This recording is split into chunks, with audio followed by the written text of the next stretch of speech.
Kim Chiu, inuulan ng biyaya, bagong image model ng property developer.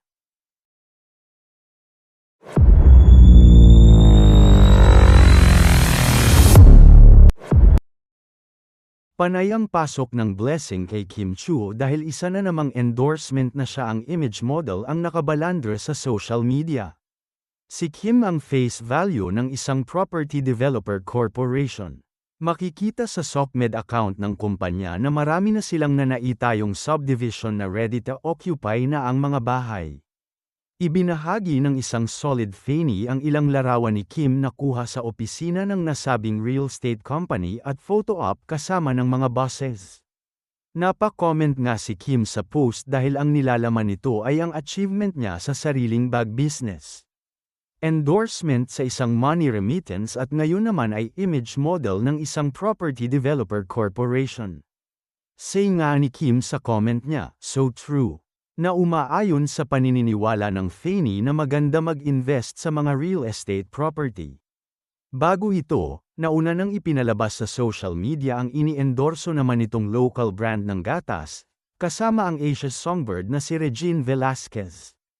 Kaya tuwang-tuwa ang Kim Polandia na naniniwalang habang binabato ng mga pambabash ang kanilang idol. Patuloy itong binibiyaan ng kaliwat kanan na projects.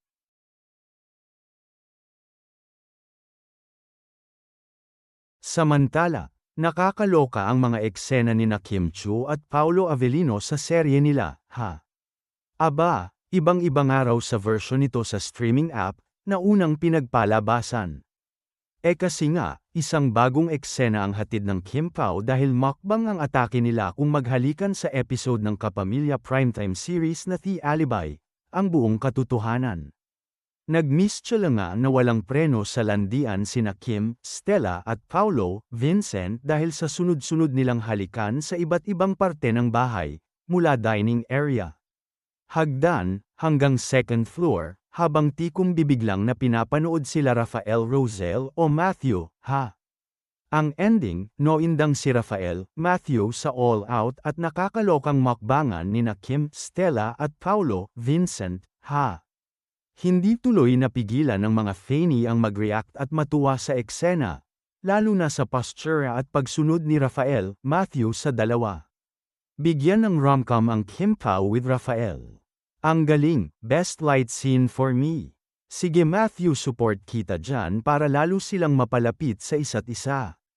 In fairness din kay Rafael, hindi siya nagpatalo sa pagpapakayami dahil may eksena rin siya na naka-topless at boxers lang ang suot. Todo flex siya tuloy sa maganda niyang katawan at talagang may close-up angle pa sa nakakatakam niyang abs. Kaya naman pati ang karakter ni Sofia Andres ay naloka at hindi talaga nakapagpigil na yakapin ang katawan ni Rafael, Matthew, sa pag-aakalang asawa niya ang nakahubad.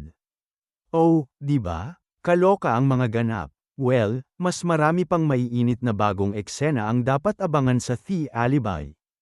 Ang buong katotohanan, bukod sa nakakakilig na sweet moments ng Kim Pao, dahil unti-unti na ring nabubunyag ang mga sekreto, lalo na sa paghahanap sa tunay na magulang ni Sam Milby o Walter. Talaga namang exciting ang mga kaganapan sa serye, ibang klase talaga ang Kim Pao.